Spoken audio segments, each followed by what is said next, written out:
Outgoing Officers Awards. Please continue, well, I was going to say to eat, but your salads, and if you're really hungry, go ahead with your cheesecake.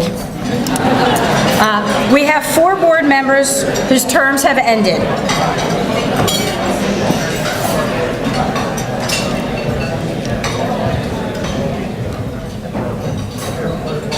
As I call your names, please come forward to receive your service plaque award and remain in the front for a group picture. Leaving the executive board is Scott Dietrich. 6 years of service as the Northeastern rep. Scott is our technology expert, will be missed dearly. While at times many executive board members were hesitant to go paperless, and that was a big discussion, we look back now and wonder why it was a big discussion. Scott was the one saying, we got to do this electronically. We have to do this electronically. And finally we gave in, and thanks to Scott, we are now electronic. Scott Kimball, 3 years of service for South Central representative. Scott Kimball, I'm sad to see you leave the executive board. However, I am happy that I will not ever have to see Iron Mountain Storage on the agenda again. Jody Russell, 5 years of service as secretary. Jody, thanks for having the open door policy that allowed me to come in, sit down, and brainstorm PATS ideas with you. Even on those days when you could not even see your desk, you still had time to listen to me. Thank you.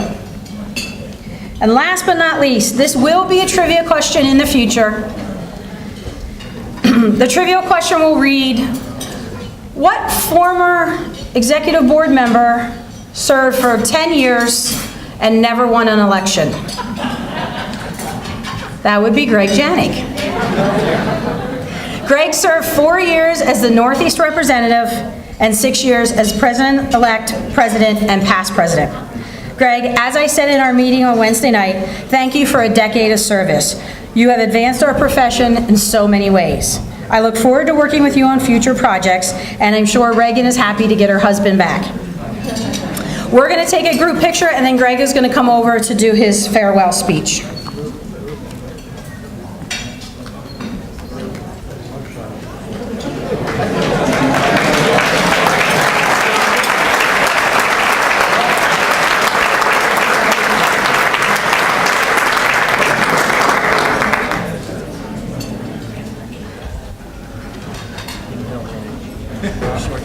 Yeah, right.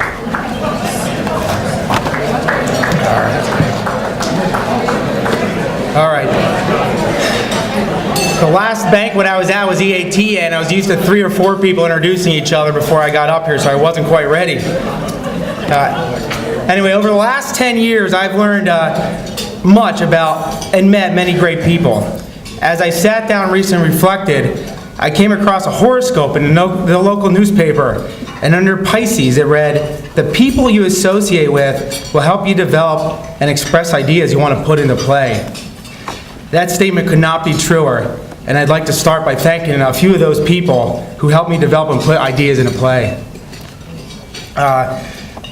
First, I'm extremely grateful for our military members for fighting to keep America free. Thank you for your unselfish...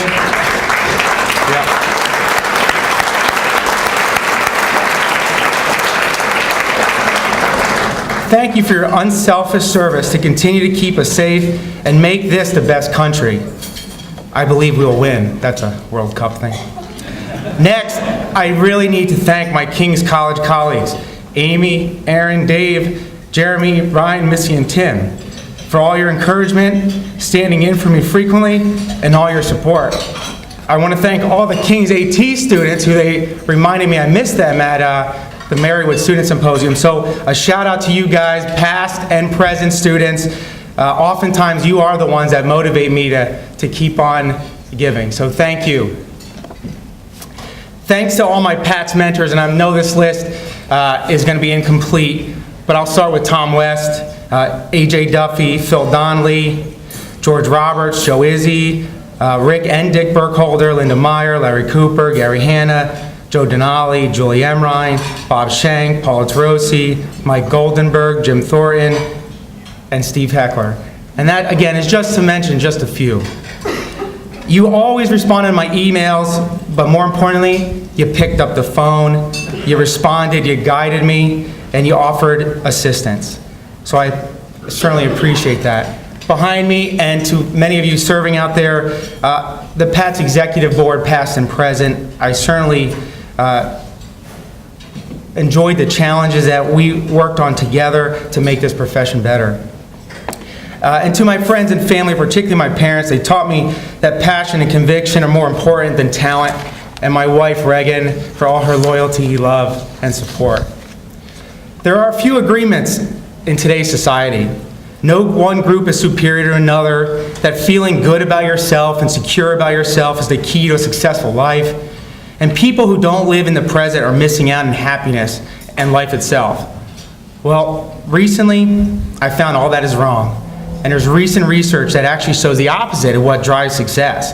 And it's called the triple package, and I'm going to explain it briefly. And it includes superiority complex, insecurity, impulse control.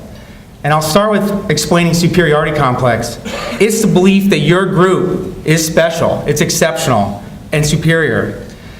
Many of you have probably heard this, and I heard this. PATS is a good old boys club.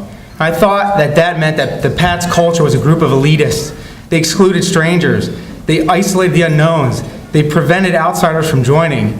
It actually motivated me to get involved. So I can break up that club. I said, you know, I want to get in and I want to break up that club. But this is what I found in the last 10 years of serving PATS. PATS is a good old boys club, and that refers to a group of males and females who are by personal choice and action dedicated, caring, and good people. PATS is a good old boys club that is much more than a few leaders of the organization, but rather inclusive to include all PATS members, their friends, and their families. The PATS Good Old Boys Club is one willing to help anyone, anytime, especially those who are part of the PATS Good Old Boys Club, but certainly not exclusive. A PATS Good Old Boy is someone you know who can always count on he or she, and they live by his or her word. The term PATS Good Old Boy refers to the brotherhood, the sisterhood, that a good old boy or a girl belongs.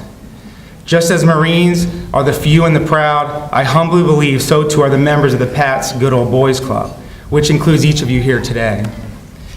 The second part of this triple package is insecurity. This is uncertainty about your worth, your feeling, what you've done. Is it just good enough? I personally believe that insecurity is one of the strongest elements of a successful person. It breeds motivation. To be an athletic trainer, in some ways, defines insecurity. Are we recognized as healthcare providers? Are we treated fairly? Are we paid fairly? Are we respected? Insecurity can take many forms, but ultimately, in my opinion, insecurity puts that chip on your shoulder. To beat insecurity, it's simple. Be involved. The third component is impulse control, which is the ability to resist temptation, especially the temptation to give up and quit when a task is difficult. In other words, impulse control requires discipline. Replacing immediate gratification with proper preparation. Ultimately, it is the ability to restrain and use hard work and resilience to prepare for a difficult task. The truth is, the live-in-the-moment attitude is not successful. And on the contrary, the successful groups are often the ones profiting from the people who live by this way. For example, many of you probably have heard of the popular TV series Breaking Bad. The drug lords and their best employees who make millions don't use the drugs that they sell. In fact, they use discipline, self-restraint, and perseverance. They make money off of those who lack that impulse control. On a final note, I believe a lot of people get involved to be something rather than to do something. And in fact, I believe strongly that it's those that want to be something that cause most of the problems, and those that want to do something solve them. So get involved for the right reasons, to do something, and certainly not to be something. I leave you with a quote from Dave Marchetti, which makes him probably feel 5'6". He and I use this on many places, and this is true. It's in offices, in hotel rooms, conference rooms, restaurants, casinos, swamp boats, bars, just about everywhere. And this was it. We asked each other, we looked at each other straight in the eye, and we said, is this really how things get done? And the answer is yes. All it takes is confidence, motivation, control, and the people that you associate with will help you develop and express the ideas you want to put into play. Thank you.